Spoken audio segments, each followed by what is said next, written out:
The final thing that we need to do is have a look at our analytics. What we want to do here is determine whether our ads were successful and see if there are ways that we can optimize our ads so that next time our ads run more efficiently. The way that we look at our analytics is we head to the reporting section in Power Editor.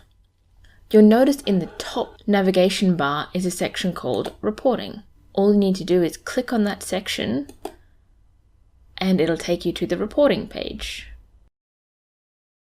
To set up a report, just head over to the Create Report button on the right-hand side.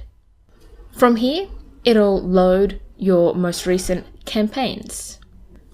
The first thing you want to do is make sure your date range is set to the date that you'd like to look at your ads from.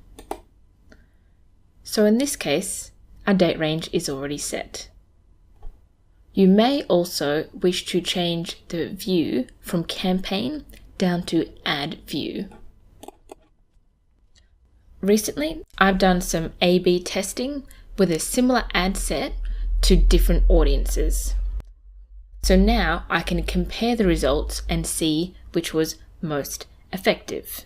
But first, let's see the information that we can see on our reporting page. The first thing you can see is our ad name.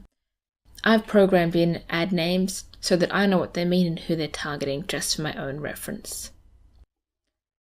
Under delivery, we list whether the ad is currently actively running.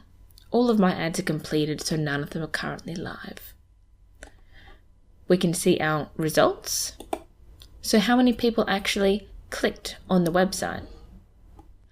So we can also see our reach, so we can see how many people actually saw our ad. What we can see here is that we can work out our cost per click. So knowing that we spent $7 on the ad, we can see that 9 people clicked on the ad out of 976 who saw the ad. We can see that our cost per click is 78 cents. Now, you might be wondering what an effective cost per click is. Different industries have different standards on what they consider an effective cost per click. Generally, around 20 or 30 cents is the standard for what is seen as an effective cost per click. If you can get it cheaper, great. If your cost per click is higher, then you need to be more effective with your targeting and make your cost per click lower. In the resources section, I've added a link through to the Salesforce industry benchmark report, which looks at different industries and what they expect their cost per click to be for different Facebook ads. So it's a useful resource to see how your ads sit in relation to your industry. One of the easiest ways to see which of your ads was most effective is to simply sort your data by cost. As you can see here, my most effective ad was 58 cents. So you can see that it's a little bit too high and that I have some more audience refinement to do. However, Facebook does give us the opportunity to refine our data even further so we can see which of our audiences are most effective. So Facebook actually gives us a lot of other data that we can look at in order to learn more about how effective these ads are.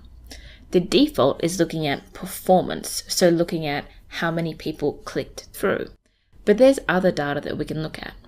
When we look at the columns drop down, what we can see is there are other options to see how people interacted with the ad. When we click on engagement, what we can see is the additional ways that people engaged with this ad. So again, we can see things like 9 people took action on this post. 8 of them were link clicks, but 1 of them was a page like. We can also see that on this ad, 11 people took action. There were 10 link clicks and 1 post like.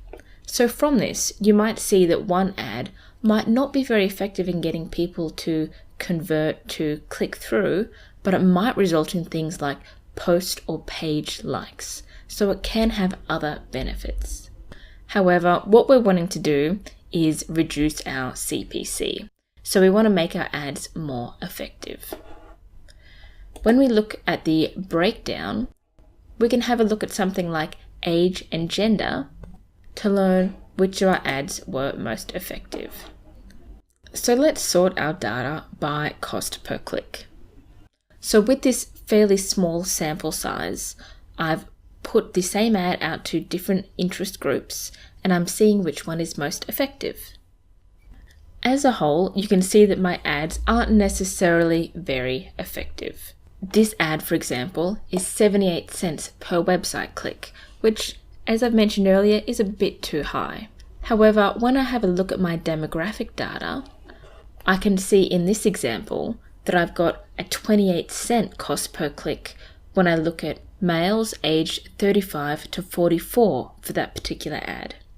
So what I can learn from this is that if I target just men aged 35 to 44 with this ad, in the particular interest group that this ad is set for, this ad is likely to be more effective. This sample size was quite small, so it's probably worthwhile that I do some more testing to see if these results are accurate. So the key learning here is that you can use your analytics to delve into your data to learn more about your audiences. Over time, you'll be spending less money on advertising because each of your ads will be running more efficiently.